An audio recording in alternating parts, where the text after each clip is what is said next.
Kami mengucap syukur kalau kami boleh ada di minggu pertama di tahun 2025 ini. Semua karena anugerah Tuhan di hidup kami. Tidak ada satupun karena kekuatan kami, Tuhan.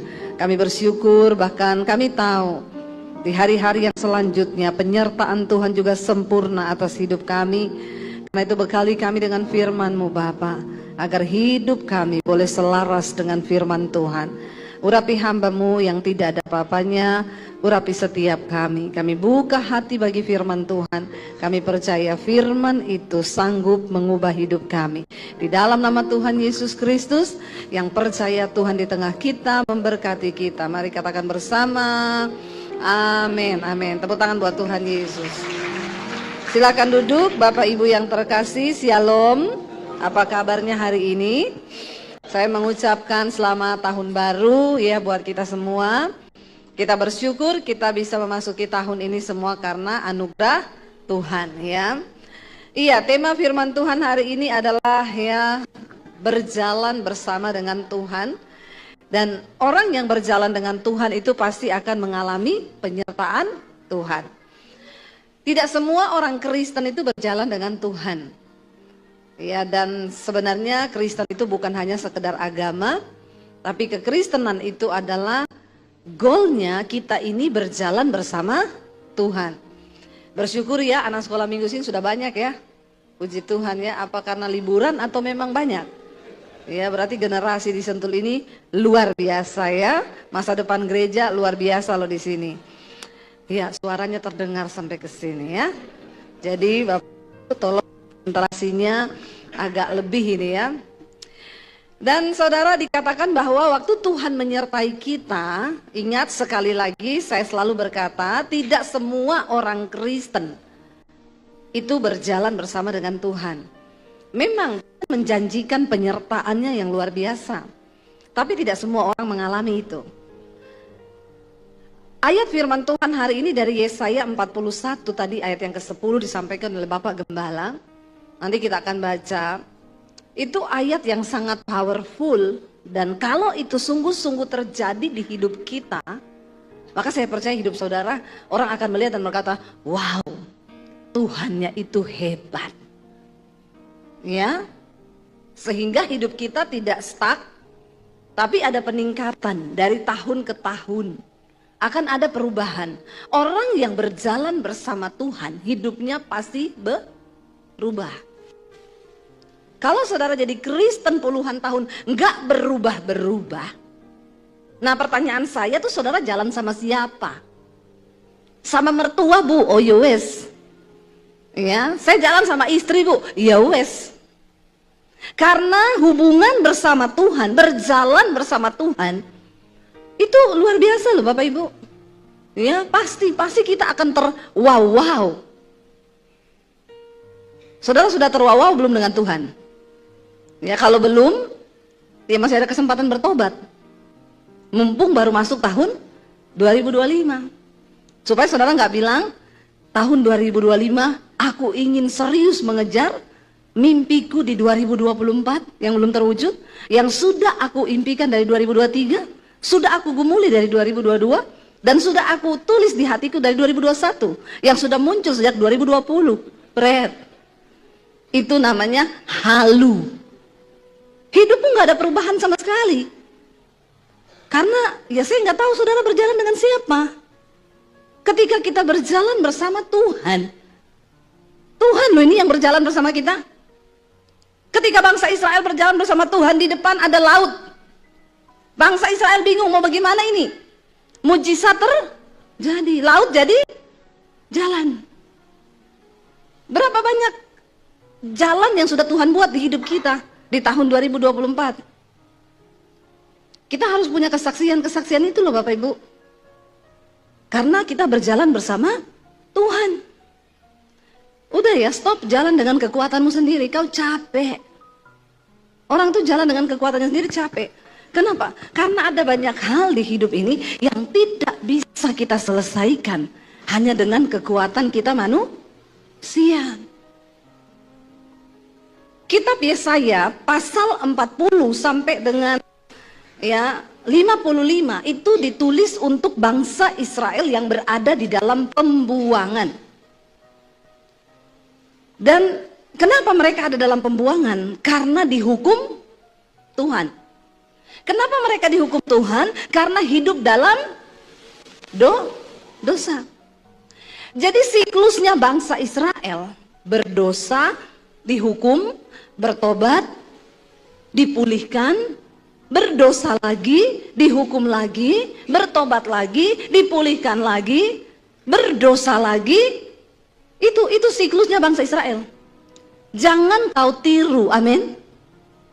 Hidupmu akan berputar-putar di padang gurun. Ya, 40 tahun tidak pernah terjadi apa-apa dalam hidup kita. Kenapa? Cuma terputar-putar. Karena dosa, dihukum, bertobat. Dosa, dihukum, bertobat, dipulihkan. Baru dipulihkan, dosa lagi, dihukum lagi 2 kali lipat. Sehingga hidup kita nggak pernah berubah. Cukup loh saudara, cukup bermain-main dengan Tuhan. Ketika bangsa Israel, Tuhan akhirnya mengangkat Yesaya sebagai seorang nabi untuk bicara kepada bangsa itu. Dalam setiap generasi selalu Tuhan tuh angkat nabi untuk bicara, untuk ingetin pertobatan. Dan semua nabi yang diangkat Tuhan cuma satu seruannya apa? Bertobat. Itu tok. Kalau kita belajar di Alkitab, kenapa Tuhan angkat nabi cuma satu untuk menyerukan bertobat? Karena waktu kita bertobat, baru kita bisa mengalami janji Tuhan. Ya, saya bersyukur di hari-hari ini Tuhan angkat saya nih. Saya nggak bilang saya nabi loh ya, ngaku-ngaku nanti. Tapi Tuhan pakai saya lewat YouTube, lewat media sosial hari-hari ini, cuma menyerukan satu hal saja, yaitu tentang pertobatan. Itu bertobat. Kalau hidupmu mau dipulihkan, bertobat. Jangan selingkuh, jangan kepahitan, jangan bersinah, jangan melakukan dosa-dosa. Karena sampai kapanpun juga dosa itu menyebabkan kutuk dalam hidup kita. Amin. Itu aja sebenarnya. Lalu saudara, ayat ini Tuhan bicara kepada Yesaya, kasih tahu pada bangsa itu. Tapi sebelum kita baca ayat ini, kita baca dulu Yesaya 40. Tuhan bicara lewat Yesaya, kasih tahu kepada orang Israel yang dalam pembuangan. Tuhan izinkan mereka diangkut semua ke Babel, menjadi budak di sana, bekerja di sana. Dan ini keadaan tidak enak sekali loh saudara. Tiba-tiba saudara diangkat dari Sentul, dibawa ya kemana? Dibawa kemana gitu ya? Yang dari sini dibawa kemana gitu untuk kerja paksa? Dibawa ke Poso lah, di tanah kelahiran saya. Ya, lalu di sana suruh kerja paksa saudara. 70 tahun loh kerja paksa di sana, kerja sebagai hamba di sana. Itu negeri yang saudara nggak tahu di mana, saudara nggak nyaman. Ya, saya yakin kok kalau kita sudah nyaman tinggal di Sentul, tiba-tiba suruh pindah, saudara mau nggak? Ya, ibu-ibu sudah nyaman di rumah, suruh jangankan pindah. Ya, ibu-ibu itu kalau suruh pergi nginep di rumah anak, ya bener nggak? Mau sekaya apapun rumah anaknya, ya banyak ibu-ibu yang tidak betah. Kenapa? Ya karena di rumah dia sudah punya kegiatan tiap hari, dia bangun, dia urus ini urus itu. Kalau di rumah orang kan tidak betah. Bayangkan bangsa Israel, karena mereka berbuat dosa, mereka dihukum Tuhan, dibawa dalam pembuangan di Babel, hidupnya terkutuk. Lalu karena mereka bertobat di sana, mereka berseru kepada Tuhan. Tuhan suruh bilang lewat Nabi Yesaya, baca pasal 40 ayat yang pertama. Baca sama-sama. Hiburkanlah umatku, demikianlah firman Tuhan. Tenangkanlah hati Yerusalem dan serukanlah kepadanya bahwa apa? Perhambaannya sudah berakhir. Dan apa? Bahwa kesalahannya telah diampuni, sebab ia telah menerima hukuman di tangan Tuhan berapa kali? 2 kali lipat karena segala dosanya. Tuhan itu murka karena dosa, tapi tidak selama-lamanya dia murka. Waktu kita bertobat, ada belas kasihan Tuhan. Waktu bangsa Israel bertobat di pembuangan, Tuhan menyatakan belas kasihannya. Dia bilang lewat Nabi Yesaya, pergi sampaikan kepada umatku itu, ya, hiburkanlah mereka, kasih tahu pada mereka, tenangkan hati mereka. Ini mereka dalam keadaan tanpa pengharapan, hidupnya susah, tidak ada perubahan nasib, mereka bekerja sebagai hamba di sana. Lalu saudara, Tuhan bilang Yesaya, hiburkan mereka, tenangkan hati mereka, bilang sama mereka, serukan kepada mereka bahwa perhambaannya sudah berakhir.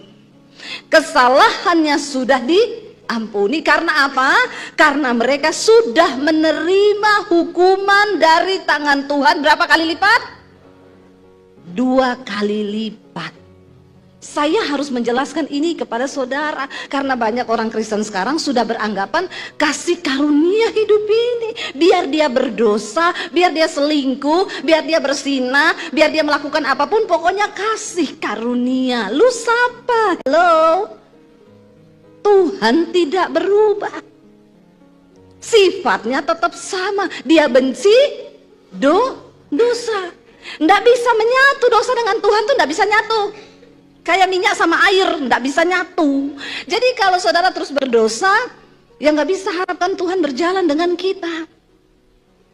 Nggak mungkin itu terjadi.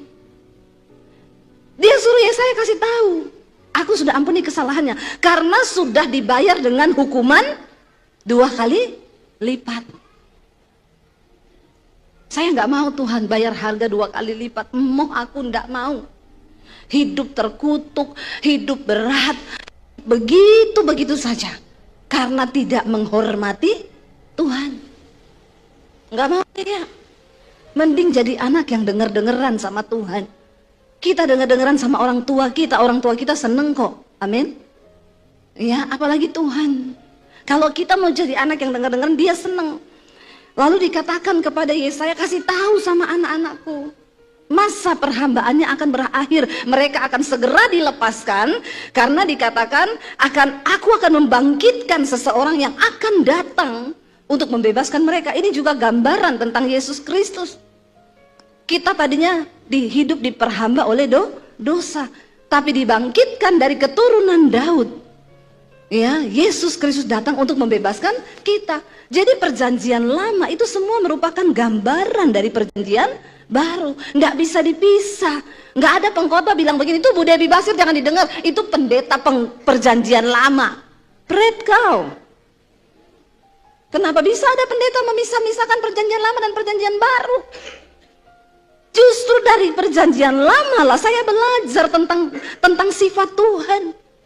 Saya belajar tentang Allah yang kudus itu. Saya belajar tentang hukum-hukum Tuhan itu dari perjanjian lama.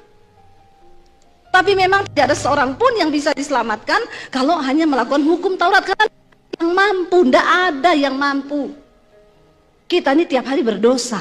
Makanya Yesus datang bukan supaya itu saudara hidup bebas bermain-main dengan dosa, bukan. Oh, darahnya tercurah. Aku bikin dosa hari ini, nanti minta ampun dikuduskan lagi dengan darahnya. Emang kau siapa? Hello? Kok sembarangan sekali ya menghargai darah Kristus itu. Yesus datang mencurahkan darahnya untuk menghapus dosa yang tidak bisa dihapus dengan apapun juga, kecuali darah Kristus itu. Karena Tuhan tahu kita ini akan terus berbuat dosa. Saya masih berdosa nggak sekarang? Masih. Tapi saya tidak terikat dalam dosa. Saya masih bisa marah. Ketika saya jengkel sama orang, saya lagi khotbah di sini, saudara nggak konsen, saya jengkel loh. Tuh orang sana malah bisik-bisikan. Nah, ini saya berdosa nih. Walaupun saya lagi di mimbar. Karena hati saya sudah enak lihat saudara itu tidak menghormati firman. Tapi untuk itu darah Yesus itu ada untuk dosa-dosa yang tidak kita sengaja. Bukan berarti saudara berdosa lalu Tuhan ampuni aku, darahmu tersedia bagiku. Ya, engkau menyalibkan Kristus lagi di dalam hatimu, dan tidak ada lagi darah untuk menghapus dosa itu kalau kau dengan sengaja bermain-main dengan dosa. Sebelum saya membahas ayat Ini saudara perlu tahu latar belakang. Gunanya kita belajar Alkitab itu kita tahu latar belakang ayatnya ditulisnya dari mana. Karena saya tahu ayat Yesaya 41 ayat 10 ini distabilo orange oleh semua orang Kristen. Boleh ditayangkan. Yesaya 40 ayat 10 ini 41 ayat 10, Yesaya 41 ayat 10 ini ayat bacaan kita hari ini. Ini ayat yang sudah distabilo semua oleh orang Kristen dimanapun berada. Karena ini ayat emas. Tapi sorry, ayat ini tidak terjadi untuk semua orang Kristen. Karena sebagaimana engkau berespon terhadap firman Tuhan, sejauh itulah firman itu terjadi di hidup kita. Saya percaya banget bahwa tidak ada satupun perkataan Allah yang kembali dengan sia-sia. Itu akan terjadi, tapi harus ada alasan untuk firman itu bekerja dan tergenapi dalam hidup kita. Karena ada orang-orang yang memang tidak layak diberkati, tapi ada orang yang layak diberkati. Saya kasih contoh. Saya dengan suami pulang ke Solo. Lalu saya lihat di gereja itu ada pemain musiknya, itu dulu teman kami dulu. Waktu sama-sama masih merintis pelayanan. Saya bilang sama suami saya, kita lama loh nggak ketemu dia masih setia melayani. Nanti kasih dia berkat, ya. Udah saudara, kita amplopi uang, ya. Bukan sedikit, karena kami merasa ini temen dulu, kasihlah, kita kasih di amplop. Lalu saya bilang sama suami, nanti kasihnya setelah ibadah aja, biar kita sekalian ngobrol. Waktu kami masuk ke ruang ibadah, dia makan di kantin. Ketawa-ketawa sama teman-teman yang lain. Saya bilang, oh dia datang kok. Nanti aja, jadi kita, nanti ketemu ya, oh iya. Selesai ibadah, saya cari dia karena mau ngasih amplop nih, mau kasih berkat. Kok dia enggak ada ya? Lalu kami tanya sama pemimpinnya di situ, tim PPW. Itu yang pemain musik, saya lihat dia tadi di bawah, mana ya? Oh dia nggak ikut ibadah Bu, kenapa? Karena hari ini dia enggak tugas. Dia kalau enggak tugas, dia enggak pernah ikut ibadah. Cuma kalau tugas. Dalam hati saya, orang kok tidak menghormati Tuhan ya. Makanya Tuhan juga tidak rela berkat itu tak kasihkan buat dia. Jadi saya bilang tidak usah dikasih. Memang orangnya tidak layak diberkati. Karena tidak pelayanan, datang ke gereja cuma makan di kantin. Tapi pulang tidak ikut ibadah. Karena katanya dia tidak tugas hari itu. Model-model begini biar kau pelayanan siang malam, biar kau percuma. Tidak akan diberkati hidupmu karena kau tidak berjalan bersama Tuhan. Dia cuma ibadah karena mungkin dapat amplop kalau pelayanan tuh. Tapi kalau enggak dia enggak ikut katanya. Satu lagi contoh. Saya itu pesan sama orang rumah saya. Setiap kali Gojek atau Grab datang kasih sembako. Karena di rumah saya itu banyak paket sembako. Dari dulu kami melakukan itu sejak pandemi. Suatu kali kita pesan Grab mau nganter apa sesuatu gitu. Sopir abangnya Grab itu datang. Orang saya keluar bawa 2 kresek dong. Satu yang paket diantar, satu paket sembako untuk dia. Begitu keluar bawa kresek 2, marah-marah tukang ojeknya. Kok 2 plastik mas? Saya nggak mau ya. Itu berat banget loh. Bahaya nanti kalau saya bawa saya bisa celaka. Saudara lihat, orang kalau hanya fokus kerja untuk uang, modelnya begini nih. Nggak ada sedikit pun nilai ibadah dalam kerjanya. Itu yang Alkitab bilang, carilah Tuhan, carilah kerajaan Allah dan kebenarannya, semua itu ditambahkan padamu.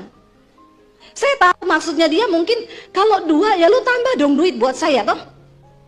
Ya, masa juga kan bisa ngomong baik-baik. Oh mas, 2 toh, ini kan saya pesannya cuma 1 paket loh, tambahin ya. Jangan seujon. Ini kan model-model orang seujon begini tidak diberkati.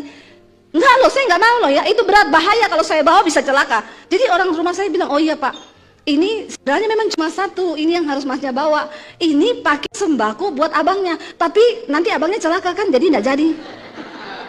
Nggak jadi ya maaf. Oh itu untuk saya, bisa mas, nggak usah. Ketemu orang rumah saya juga agak-agak. Ya, jadi lihat saudara, lihat tidak semua orang itu layak untuk menerima janji dan berkat dari Tuhan. Kalau kau tidak pakai standar firman Tuhan, firman itu bukan tidak terjadi karena firman tidak berkuasa, karena kitanya ini tidak layak diberkati. Ternyata memang saya baru sadar, oh ada loh orang-orang yang layak diberkati, ada yang tidak. Tapi kalau kita berkenan sama Tuhan, mau orang halangi berkat kita bagaimanapun juga, Tuhan tahu menakar. Takarannya itu bagi orang-orang yang layak. Orang tutup pintumu di A, Tuhan bisa buka di B lebih besar, katakan. Amin, saudara. Nah, ayat ini berkata, kita baca bersama, Tuhan suruh Yesaya bicara sama orang-orang Israel yang ada di pembuangan dalam keadaan lemah, tidak punya pengharapan, sedih, tertekan, bingung, bimbang. Firman ini datang, baca bersama, janganlah takut, ya, dikatakan di sana. Janganlah takut. Kita baca mulai ayat 8 dulu deh, ayat 8, 9 dan 10, ya. Di sana dikatakan, kalau saudara lihat judul perikopnya di sana adalah Israel sebagai hamba Tuhan. Ini Yesaya 41 ayat 8 sampai 10, Israel hamba Tuhan. Hanya terjadi bagi hamba Tuhan ayat ini. Kita Israel rohani, tapi tidak semua kita hamba Tuhan. Siapa hamba Tuhan itu? Bukan pendeta. Hamba Tuhan adalah orang yang taat sama Tuhan. Jadi saudara juga termasuk hamba Tuhan kalau taat sama Tuhan. Nah, coba bilang kanan kirimu, kamu tuh hamba Tuhan, lo bilang. Ya. Kalau dia nggak taat, bilang aja insya Allah gitu ya. Kan mudah-mudahan gitu ya. Jangan terlalu pede juga, karena Tuhan tahu kita kok. Banyak orang Kristen itu terlalu pede. Wah, aku percaya Tuhan menyertai, Tuhan memberkati, malaikat di sorga gini. Pret. Ya, Tuhan tahu kok. Siapa milik kepunyaannya, dia tahu kok. Dia tahu dan sangat tahu. Dan dia menyertai orang-orang milik kepunyaannya itu. Ayat 8 berkata begini. Tetapi engkau hai Israel, hambaku hai Yakub yang telah kupilih, keturunan Abraham yang kukasihi. Kita ini semua secara rohani keturunan Abraham. Orang yang dipilih Tuhan. Bilang lagi kanan kirimu, kamu tuh dipilih Tuhan loh. Bilang ya. Kalau dia nggak respon, bilang dipilih Tuhan loh kau itu.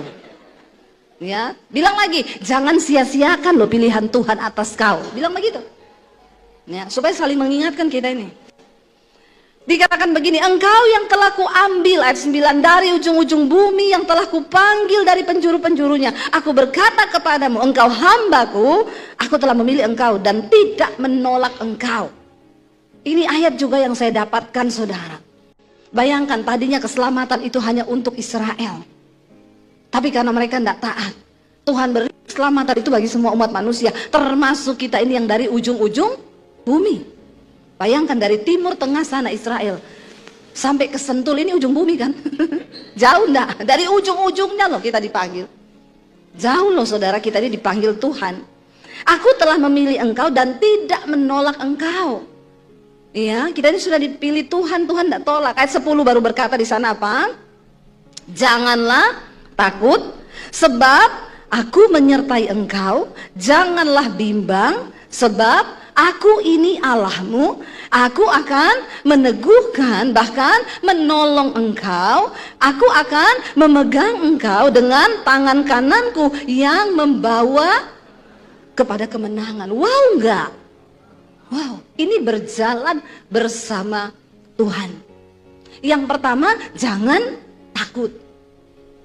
Karena orang yang takut pasti tidak percaya Tuhan. Waktu kau takut berarti engkau sedang tidak percaya Tuhan. Orang yang takut berarti sedang tidak beriman. Jadi jangan takut. Apapun keadaan kita, belajar untuk mempercayai Tuhan lebih dari ketakutan kita. Percaya saja. Saya ingat waktu pesawat rusak kita berangkat ke Israel. Suami saya harus menemani 118 orang waktu itu, rombongan dari Jakarta. Saya sudah ada aman di Jordan karena kelebihan penumpang. Di pesawat nggak ada seat, saya temani beberapa orang naik pesawat lain. Waktu itu, saudara sudah dengar mungkin kesaksiannya, pesawatnya sudah mau terbang, ada satu peserta saya sakit. Dia tiba-tiba kayak asam lambung, ditusuk mahnya, dia kesakitan. Sampai ditanya, ibu memang ada asam lambung? Enggak pernah saya sakit seperti ini, baru kali ini saya tuh sakit seperti ini. Akhirnya diberi waktu 15 menit, sudah selesai, pilot datang pramugari, Bu kita tidak bisa tunggu ibu, ini pintu harus segera ditutup karena kami harus terbang, sudah telat 15 menit karena ibu. Suaminya memohon, jangan Pak, tolong Pak, kalau saya istri saya turun, anak saya pun turun, kehilangan uang ini 3 orang. Lalu pilotnya bilang, kita tambah 15 menit, kalau tidak semua ibu harus turun, pintu harus ditutup. Begitu setengah jam lebih saudara, pilot datang lagi, gimana Bu, udah sembuh belum? Belum, masih sakit. Pilot bilang turun, pintu ditutup. Waktu ibu ini mau berdiri, tiba-tiba dia bilang, sembuh, aku sembuh. Semua bingung, tidak mungkin loh. Ibu jangan ngaku-ngaku sembuh ya, jangan bikin masalah di udara nanti. Aku sembuh. Beneran? Iya bener kayak diangkat, sakit itu tidak ada. Oke, kalau hitungan 1 sampai 10 ibu di posisi mana? 8. Oke, berarti bisa berangkat. Oke, pintu ditutup. Begitu mau jalan, mesin pesawat mati. Mogok pesawatnya. Dicoba hidupin, tidak hidup-hidup. Dicoba hidupin, tidak hidup-hidup. Akhirnya diumumin, bukan ibu itu yang turun, semua penumpang harus turun. Kenapa? Karena dinyatakan pesawat error system. Bayangkan kalau sudah terbang setengah jam yang lalu, maka semuanya landing di laut. Memang Tuhan itu turut bekerja dalam segala. Jadi kemarin yang mati-mati itu sudah waktunya mati. Tidak usah salahin burung. Burung itu cuma cara. Iya enggak? Iya. Waktu yang pesawat Aljazair jatuh, yang meninggal itu yang di tengah-tengah kan, yang depan sama belakang tidak mati. Jadi para peneliti berkata, mereka mau teliti kalau duduk di pesawat di bagian mana itu yang aman, tidak mati. Besoknya jeju, masalah mati semua. Nggak usah kau cari-cari tempat aman, mau duduk di mana. Paling aman tuh dekat Tuhan. Kalau saya melihat itu sudah waktunya. Makanya jangan terlalu percaya dengan omongan yang kelihatannya positif tapi menyesatkan. Saya melihat di Instagram, berolahraga 1 jam, terbukti menambah umur 3 menit. Terus semua orang rajin olahraga, kalau gitu aku 10 jam biar tambah 30 pret. Ya, itu atlet olahraga mati ketiban alat berat. Masih muda, ototnya kering, nggak ada lemak. Jadi jangan menggeser imanmu selain pada Tuhan. Amin. Lalu akhirnya saudara semua penumpang turun itu. Mereka diinapkan di hotel. Nginep 1 malam lebih saudara. Akhirnya besok dinyatakan besok pesawatnya berangkat karena teknisi dari negara pesawat itu didatangkan, dia perbaiki sistem komputerisasinya terus bisa hidup. Akhirnya kita berangkat besok saudara. Semua senang, tapi karena ada 1 orang yang takut dan menyebar roh ketakutan, dia cuma bilang begini, kita berangkat pakai pesawat yang sama loh. Komputer kalau dibenerin kan bisa 2-3 kali tuh errornya. Apalagi kalau ada virus kan, bisa habis diperbaiki mati lagi tuh. Lalu cuma kata-kata 1 itu menyebarkan roh ketakutan. Sampai yang lain gini, Pak ini kita nekat berangkat. Lah ini mau menenangkan 118 orang ini. Ya, untung suami saya seperti Musa. Saya baru mengerti hari itu kenapa Tuhan suruh saya berangkat duluan. Kalau saya tidak berangkat hari itu saya bubarin itu grup. Bener, emosi saya. Mereka itu, ini gimana loh? Ada yang telepon saya di Jordan, Bu, ibu yakin ini peserta ibu semua berangkat dengan pesawat yang sama? Minta dong kita ganti pesawat. Ya kita nggak bisa ya. Saya ini kebetulan bukan komisaris dari penerbangan itu ya. Saya nggak bisa urus begitu. Ya kita berserah sama Tuhan saja Bu, berserah sama Tuhan. Ibu jamin nggak itu pesawat nggak rusak lagi? Saya bilang, Bu, kamu pikir juga saya mau pesawat itu rusak? Kalau rusak mati ada suami dan 3 anakku di situ. Kau pikir juga saya mau jadi janda? Mikir. Kalau kau takut nggak usah berangkat. Akhirnya yang takut mundur saudara.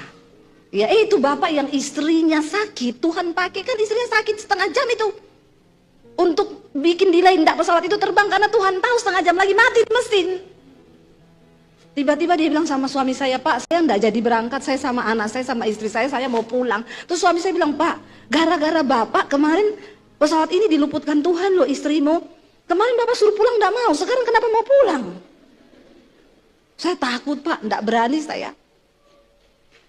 Terus suami saya bilang, jangan takut Pak, hidup mati kita di tangan Tuhan. Ya saya cuma kirim video aja singkat di grup. Saya bilang begini, hidup mati di tangan Tuhan. Biar kau pulang, kalau sudah waktunya kau mati, kau kepleset di kamar mandi, kau mati juga. Ternyata kata-kata itu menghidupkan iman sebagian orang. Iya betul juga ya, kalau belum mati, nggak mati. Akhirnya saudara, bapak itu suami saya bilang, Pak saya berdoa buat bapak boleh? Iya Pak, doakan saya. Tadinya dia udah mau pamit toh. Suami saya berdoa, tumpang tangan, dia bilang gini, ih habis didoakan Pak Daniel, kayak ada yang dicabut dari kepala saya. Itu loh ketakutan saudara. Langsung dia bilang ini, oke Pak saya sekeluarga berangkat. Berangkat mereka. Ada bapak-bapak dia paling takut naik pesawat saudara. Kali itu naik kok ya rusak loh pesawatnya. Dia bilang dia ketakutan. Waktu sudah jalan dicoba-coba kan pesawatnya dikelilingi di bandara lama keliling-keliling. Dia bilang saya cari-cari lubang Bu. Aduh kalau ada jendela bisa dibuka tuh saya lompat itu Bu bener. Dalam keadaan dia ketakutan istrinya pegang tangannya. Pak kalau ada pengakuan dosa. Sekarang waktu yang tepat. Karena dia udah telepon anaknya udah kasih nomor PIN ATM. Sudah semua sudah kasih nomor PIN ATM sudah. Ini PIN ATM papa ya, kalau ada apa-apa ini di sini ada surat ini di sini. Semua sudah berpesan loh. Ya sebagian besar ibu-ibu yang ikut saya, suaminya tidak ikut. Nggak ada suami yang keberatan istrinya berangkat loh. Semua suami berangkat mah semangat. Ini saya bertanya ya, ini bapak-bapak ini memang beriman atau hanya Tuhan yang tahu? Ya akhirnya saudara istrinya bilang kalau ada pengakuan dosa sekarang waktu yang tepat. Saya tanya, jadi bapak sudah pengakuan? Untung belum Bu. Kalau kagak saya udah mati sekarang, bukan karena pesawat jatuh Bu.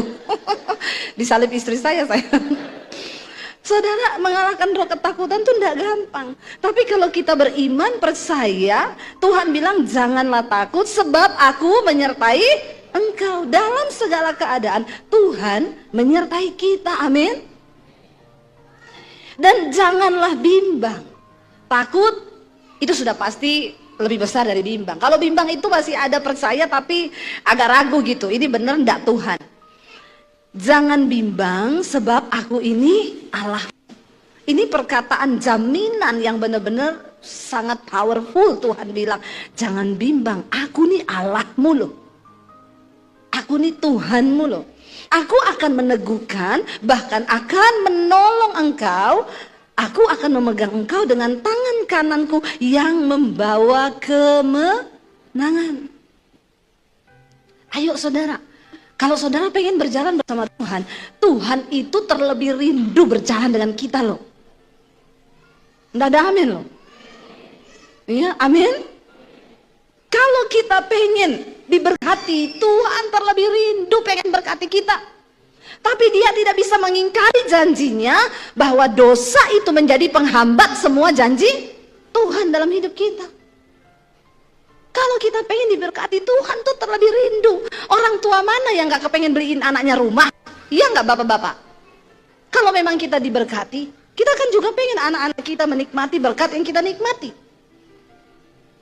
Tapi kalau anak itu kurang ajar, ngabis-ngabisin uang, ya, anak itu bikin jengkel orang tua, ya orang tua juga jengkel kadang. Tuhan bilang dia itu seperti bapa. Dia menghajar orang yang dikasihinya. Waktu saudara pengen disertai Tuhan, Tuhan terlebih rindu menyertai saudara. Tuhan terlebih rindu menunjukkan jalan yang benar.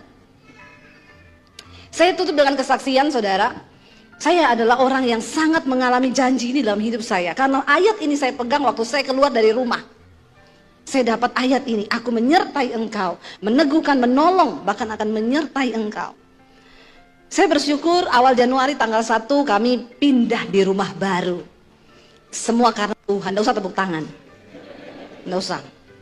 Saudara, waktu itu saya bilang sama suami saya, rumah lama kami itu, ya sebenarnya ya memang pas lah ya, maksudnya ukurannya nggak sampai 200 dan di sebelah itu kita bikin studio.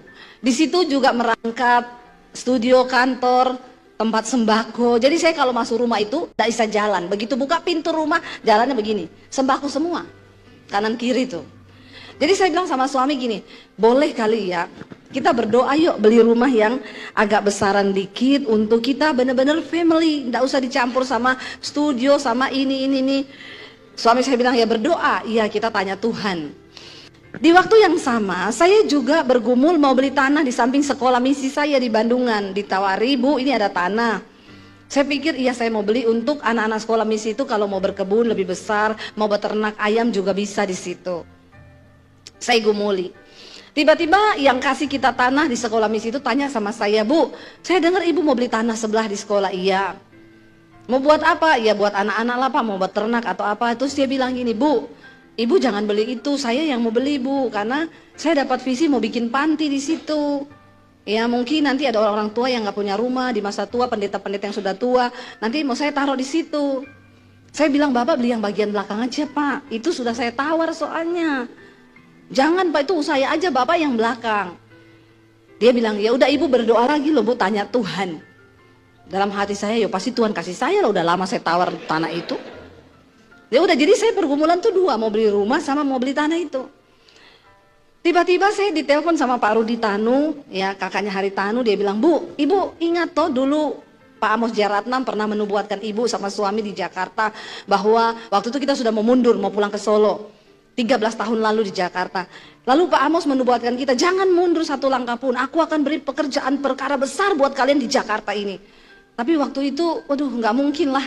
Dan itu terjadi setelah 13 tahun. Benar-benar Tuhan menepati semua omongannya Pak Amos itu terjadi hari ini dalam pelayanan kami. Jadi Pak Rudi bilang, kalau Ibu mau, saya ini mau ngajak dia makan malam. Ibu mau nggak cerita sama dia dong, bersaksi bahwa nubuatannya terjadi. Oh iya oke Pak, oke. Kami makan malam bersama. Setelah itu, saya bersaksi sama dia. Saya nggak minta didoakan saudara, mau pulang. Pak Amos bilang, saya mau berdoa buat kalian berdua. Waktu dia berdoa buat kami saudara, doanya itu biasa banget, nggak pakai bahasa roh sampai langit ketujuh, enggak. Tuhan tuh nggak usah direkayasa lah ya, kalau dia mau bicara dengan kepentingannya, dia bicara. Tiba-tiba Pak Amos bilang begini, saya lihat ya, Tuhan kasih tahu Ibu sedang menggumuli sebidang tanah. Kan saya nggak cerita sama dia. Tapi Bu, bukan Ibu yang beli tanah itu. Itu orang lain yang akan beli, dan di situ nanti akan ada panti. Ih, saya merinding loh saudara, langsung loh ya. Tapi jangan saudara ikut-ikutan ya, kalau gitu saya minta dong dinubuatin dong. Ya terus kita jadikan pendeta dukun ya. Ya, jangan salah, kalau Tuhan tidak berkepentingan. Kalau saudara datang, Pak saya mau dinubuatin, bertobatlah kau banyak dosa begini. Nah, itu terjadi nanti ya begitu. Lalu dia bilang gini, Ibu lagi bergumul untuk sebidang tanah, tapi Ibu tidak akan beli tanah itu, orang lain yang akan beli, dan itu di situ akan dibangun panti. Berarti kan benar Bapak itu kan? Wah saya langsung, oh iya yes terima kasih Tuhan. Lalu dia bilang lagi, yang kedua Bu, Tuhan akan kasih Ibu satu rumah, dan itu rumah untuk family, ya, dan itu dengan cara Tuhan yang ajaib, nanti Tuhan akan kasih sama Ibu. Ya, dan benar saudara, kemarin tanggal 1 kami udah naik di rumah baru. Waktu engkau berjalan bersama Tuhan, tidak usah merekayasa apapun. Tuhan bilang, aku menyertai engkau, waktunya sudah habis, perjamuan ditulis itu. Waktunya habis ya. Yo sabar seto, Pak, mana yang nulis-nulis di multimedia ini? Kan nggak ada ibadah kedua lagi toh? Nggak ada toh Pak? Nggak apa-apa lah, Pak Kodat aja bilang nggak apa-apa.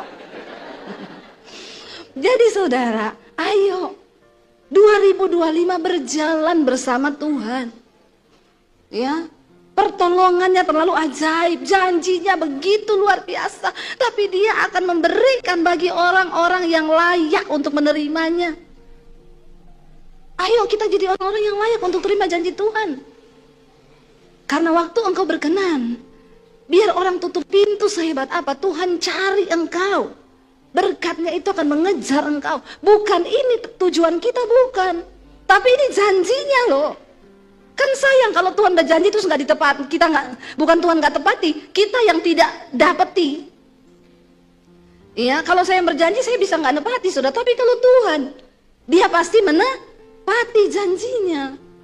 Ya, jangan berharap pada manusia, karena manusia itu seringkali PHP, pemberi harapan pret. Tapi Tuhan itu ya dan amin. Silakan imam musik maju ke depan. Saya sudah dilihati dan dipelototin sama petugas-petugas di belakang. Ya, jadi saya terintimidasi dari sini. Cuma Bapak Ibu yuk ya, jangan takut berjalan bersama Tuhan. Kita pasti akan melihat pertolongan Tuhan. Kita nyanyi lagu, ku tidak takut sebab engkau besertaku Tuhan. Imani pujian ini Pujian ini diambil dari ayat ini, saudara. Responi firman Tuhan dengan sikap hidup yang benar, maka itu akan terjadi. Amin. Waktu itu terjadi, engkau akan berkata, wow, ajaib Tuhan, ajaib Tuhan. Bangkit berdiri bersama saudara. Tuhannya itu hebat. Ya, sehingga hidup kita tidak stuck, tapi ada peningkatan dari tahun ke tahun. Akan ada perubahan. Orang yang berjalan bersama Tuhan, hidupnya pasti berubah. Kalau saudara jadi Kristen puluhan tahun nggak berubah-berubah, nah pertanyaan saya tuh, saudara jalan sama siapa? Sama mertua, Bu? Oh ya wes. Ya, saya jalan sama istri, Bu. Ya wes. Karena hubungan bersama Tuhan, berjalan bersama Tuhan, itu luar biasa loh Bapak Ibu. Ya, pasti kita akan terwow-wow. Saudara sudah terwow-wow belum dengan Tuhan? Ya, kalau belum, ya masih ada kesempatan bertobat. Mumpung baru masuk tahun 2025. Supaya saudara nggak bilang, tahun 2025 aku ingin serius mengejar mimpiku di 2024 yang belum terwujud, yang sudah aku impikan dari 2023, sudah aku gumuli dari 2022, dan sudah aku tulis di hatiku dari 2021, yang sudah muncul sejak 2020. Pret. Itu namanya halu. Hidupmu nggak ada perubahan sama sekali. Karena ya saya nggak tahu saudara berjalan dengan siapa. Ketika kita berjalan bersama Tuhan, Tuhan loh ini yang berjalan bersama kita. Ketika bangsa Israel berjalan bersama Tuhan, di depan ada laut. Bangsa Israel bingung mau bagaimana ini.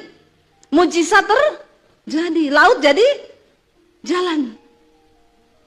Berapa banyak jalan yang sudah Tuhan buat di hidup kita di tahun 2024.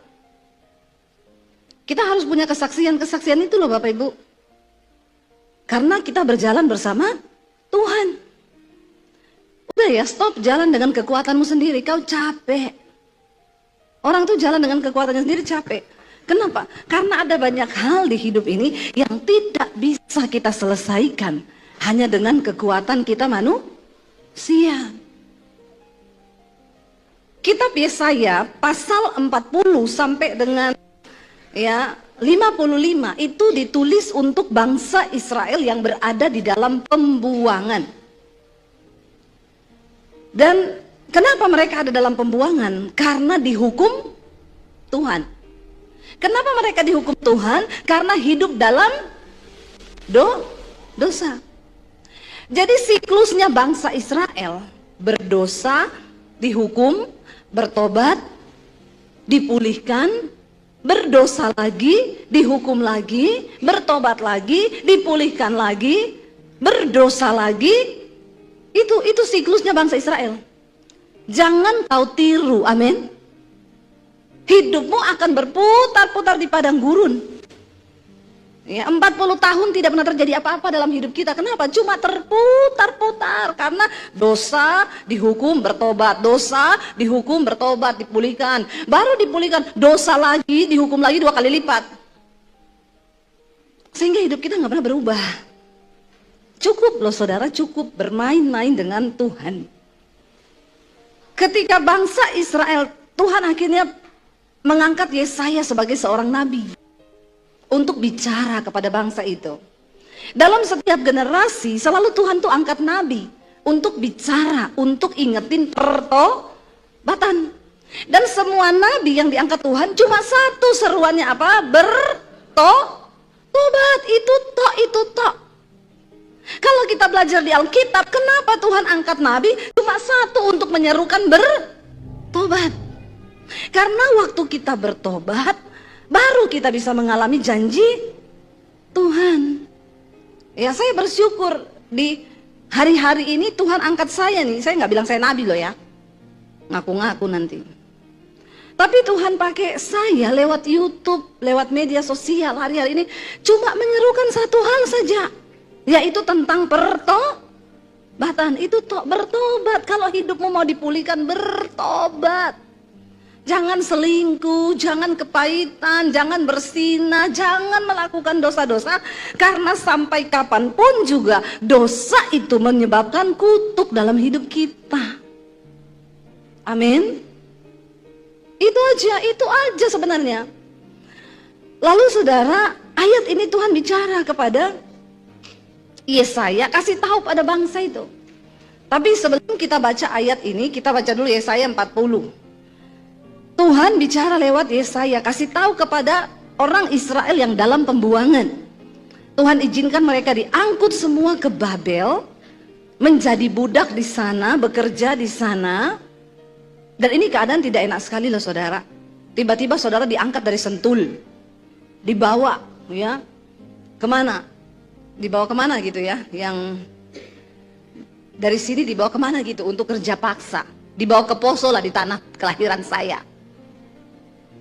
Ya, lalu di sana suruh kerja paksa saudara. 70 tahun loh kerja paksa di sana, kerja sebagai hamba di sana. Itu negeri yang saudara nggak tahu di mana, saudara nggak nyaman. Ya, saya yakin kok kalau kita sudah nyaman tinggal di Sentul, tiba-tiba suruh pindah, saudara mau nggak? Ya, ibu-ibu sudah nyaman di rumah, suruh jangankan pindah. Ya, ibu-ibu itu kalau suruh pergi nginep di rumah anak. Ya, benar nggak? Mau sekaya apapun rumah anaknya, ya banyak ibu-ibu yang tidak betah. Kenapa? Ya karena di rumah dia sudah punya kegiatan tiap hari, dia bangun, dia urus ini, urus itu. Kalau di rumah orang kan tidak betah. Bayangkan bangsa Israel, karena mereka berbuat dosa, mereka dihukum Tuhan, dibawa dalam pembuangan di Babel, hidupnya terkutuk. Lalu karena mereka bertobat di sana, mereka berseru kepada Tuhan. Tuhan suruh bilang lewat Nabi Yesaya, baca pasal 40 ayat yang pertama. Baca sama-sama. Hiburkanlah umatku, demikianlah firman Tuhan. Tenangkanlah hati Yerusalem dan serukanlah kepadanya bahwa apa? Perhambaannya sudah berakhir. Dan apa? Bahwa kesalahannya telah diampuni, sebab ia telah menerima hukuman di tangan Tuhan berapa kali? 2 kali lipat karena segala dosanya. Tuhan itu murka karena dosa, tapi tidak selama-lamanya dia murka. Waktu kita bertobat, ada belas kasihan Tuhan. Waktu bangsa Israel bertobat di pembuangan, Tuhan menyatakan belas kasihannya. Dia bilang lewat Nabi Yesaya, pergi sampaikan kepada umatku itu, ya, hiburkanlah mereka, kasih tahu pada mereka, tenangkan hati mereka. Ini mereka dalam keadaan tanpa pengharapan, hidupnya susah, tidak ada perubahan nasib. Mereka bekerja sebagai hamba di sana. Lalu saudara, Tuhan bilang Yesaya, hiburkan mereka, tenangkan hati mereka, bilang sama mereka, serukan kepada mereka bahwa perhambaannya sudah berakhir. Kesalahannya sudah diampuni. Karena apa? Karena mereka sudah menerima hukuman dari tangan Tuhan berapa kali lipat? 2 kali lipat. Saya harus menjelaskan ini kepada saudara, karena banyak orang Kristen sekarang sudah beranggapan kasih karunia hidup ini, biar dia berdosa, biar dia selingkuh, biar dia bersinah, biar dia melakukan apapun, pokoknya kasih karunia. Lu siapa? Hello? Tuhan tidak berubah, sifatnya tetap sama. Dia benci dosa. Nggak bisa menyatu, dosa dengan Tuhan tuh nggak bisa nyatu. Kayak minyak sama air, nggak bisa nyatu. Jadi kalau saudara terus berdosa, ya nggak bisa harapkan Tuhan berjalan dengan kita. Nggak mungkin itu terjadi. Dia suruh Yesaya kasih tahu, aku sudah ampuni kesalahannya, karena sudah dibayar dengan hukuman 2 kali lipat. Saya nggak mau Tuhan bayar harga 2 kali lipat. Aku nggak mau. Hidup terkutuk, hidup berat, begitu saja, karena tidak menghormati Tuhan.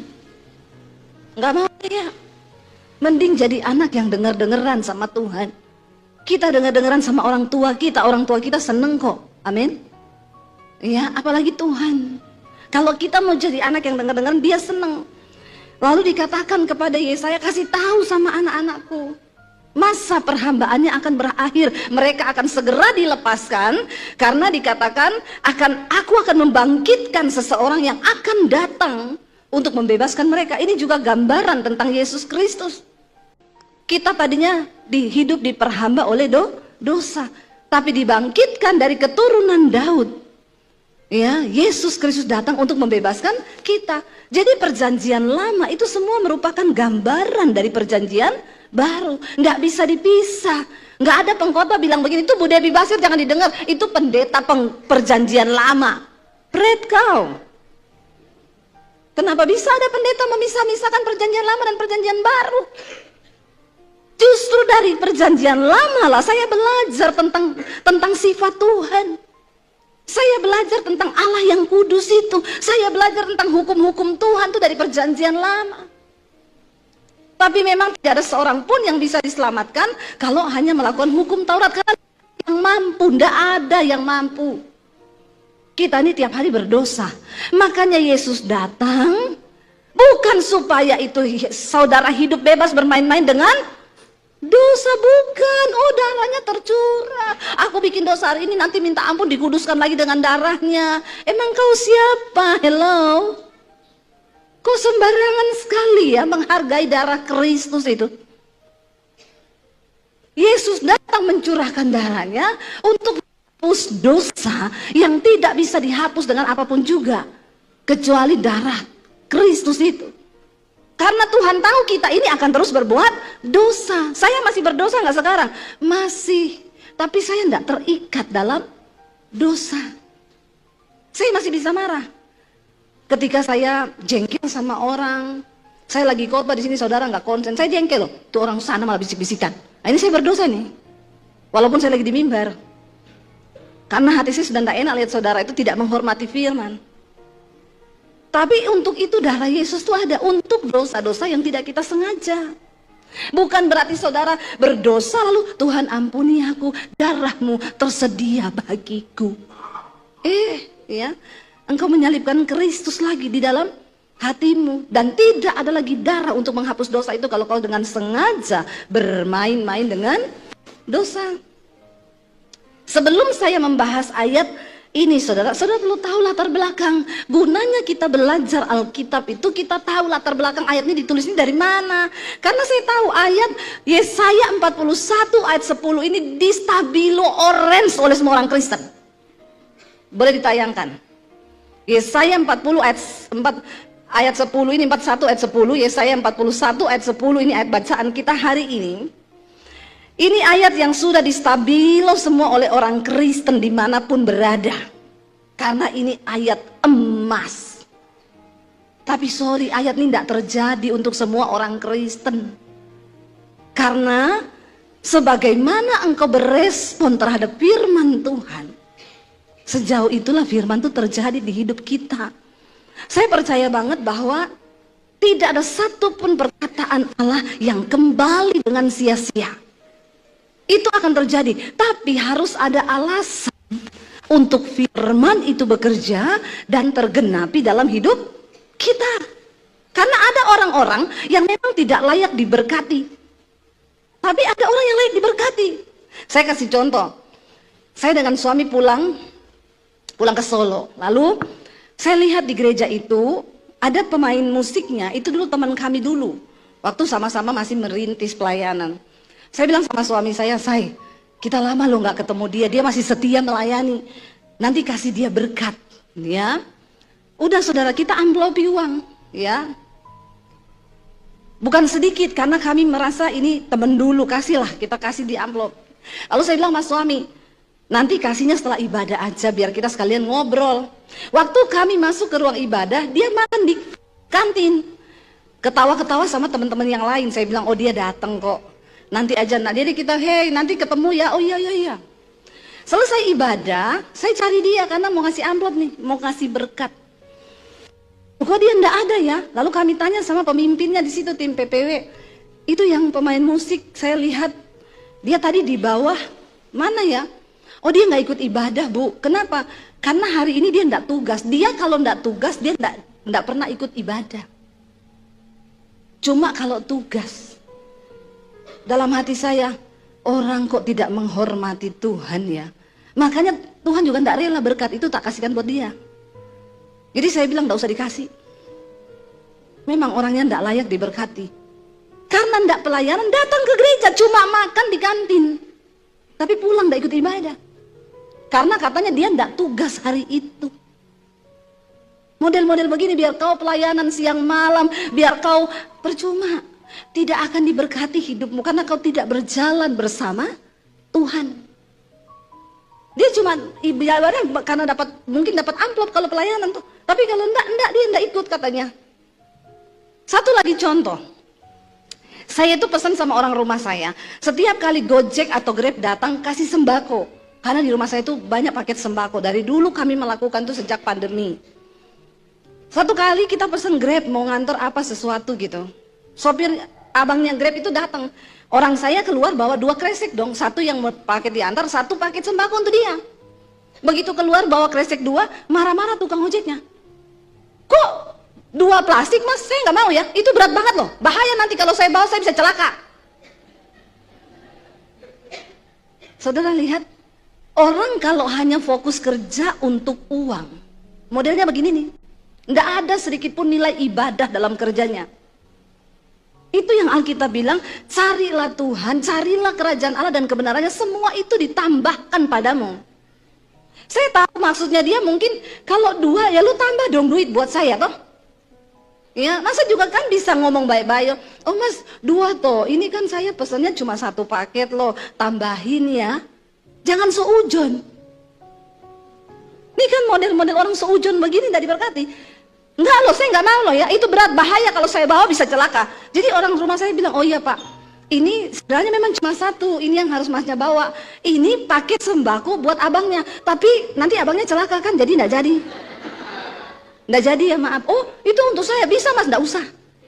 Ketemu orang rumah saya juga agak-agak. Ya, jadi lihat saudara, lihat tidak semua orang itu layak untuk menerima janji dan berkat dari Tuhan. Kalau kau tidak pakai standar firman Tuhan, firman itu bukan tidak terjadi karena firman tidak berkuasa, karena kitanya ini tidak layak diberkati. Ternyata memang saya baru sadar, oh ada loh orang-orang yang layak diberkati, ada yang tidak. Tapi kalau kita berkenan sama Tuhan, mau orang halangi berkat kita bagaimanapun juga, Tuhan tahu menakar. Takarannya itu bagi orang-orang yang layak. Orang tutup pintumu di A, Tuhan bisa buka di B lebih besar, katakan. Amin, saudara. Nah ayat ini berkata, kita baca bersama, Tuhan suruh Yesaya bicara sama orang-orang Israel yang ada di pembuangan dalam keadaan lemah, tidak punya pengharapan, sedih, tertekan, bingung, bimbang. Firman ini datang, baca bersama, janganlah takut, ya dikatakan di sana. Janganlah takut, kita baca mulai ayat 8 dulu deh, ayat 8, 9, dan 10 ya. Di sana dikatakan kalau saudara lihat judul perikopnya di sana adalah Israel sebagai hamba Tuhan. Ini Yesaya 41 ayat 8 sampai 10, Israel hamba Tuhan. Hanya terjadi bagi hamba Tuhan ayat ini. Kita Israel rohani, tapi tidak semua kita hamba Tuhan. Siapa hamba Tuhan itu? Bukan pendeta. Hamba Tuhan adalah orang yang taat sama Tuhan. Jadi saudara juga termasuk hamba Tuhan kalau taat sama Tuhan. Nah coba bilang kanan kirimu, kamu tuh hamba Tuhan, lo bilang. Ya. Kalau dia nggak taat bilang aja insya Allah gitu ya. Kan mudah-mudahan gitu ya. Jangan terlalu pede juga karena Tuhan tahu kita kok. Banyak orang Kristen itu terlalu pede. Wah, aku percaya Tuhan menyertai, Tuhan memberkati, malaikat di sorga ini. Pret. Ya, Tuhan tahu kok siapa milik kepunyaannya, dia tahu kok. Dia tahu dan sangat tahu. Dan dia menyertai orang-orang milik kepunyaan itu. Ayat 8 berkata begini. Tetapi engkau hai Israel, hambaku hai Yakub yang telah kupilih, keturunan Abraham yang kukasihi. Kita ini semua secara rohani keturunan Abraham. Orang yang dipilih Tuhan. Bilang lagi kanan kirimu, kamu tuh dipilih Tuhan loh. Bilang ya. Kalau dia nggak respon, bilang dipilih Tuhan loh kau itu. Ya, bilang lagi, jangan sia-siakan loh pilihan Tuhan atas kau. Bilang begitu. Ya, supaya saling mengingatkan kita ini. Dikatakan begini, engkau yang telah kuambil, ayat 9, dari ujung-ujung bumi, yang telah kupanggil dari penjuru-penjurunya. Aku berkata kepadamu, engkau hambaku, aku telah memilih engkau dan tidak menolak engkau. Ini ayat juga yang saya dapatkan, saudara. Bayangkan, tadinya keselamatan itu hanya untuk Israel. Tapi karena mereka tidak taat, Tuhan beri keselamatan itu bagi semua umat manusia, termasuk kita ini yang dari ujung-ujung bumi. Bayangkan dari timur tengah sana Israel sampai ke Sentul, ini ujung bumi kan. Jauh enggak? Dari ujung-ujungnya loh kita dipanggil. Jauh loh saudara, kita ini dipanggil Tuhan. Aku telah memilih engkau dan tidak menolak engkau. Iya, kita ini sudah dipilih Tuhan, Tuhan tidak tolak. Ayat 10 baru berkata di sana apa? Janganlah takut, sebab aku menyertai engkau. Janganlah bimbang, sebab aku ini Allahmu. Aku akan meneguhkan, bahkan menolong engkau.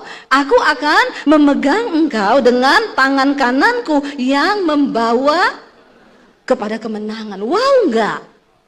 Wow, ini berjalan bersama Tuhan. Yang pertama, jangan takut. Karena orang yang takut pasti tidak percaya Tuhan.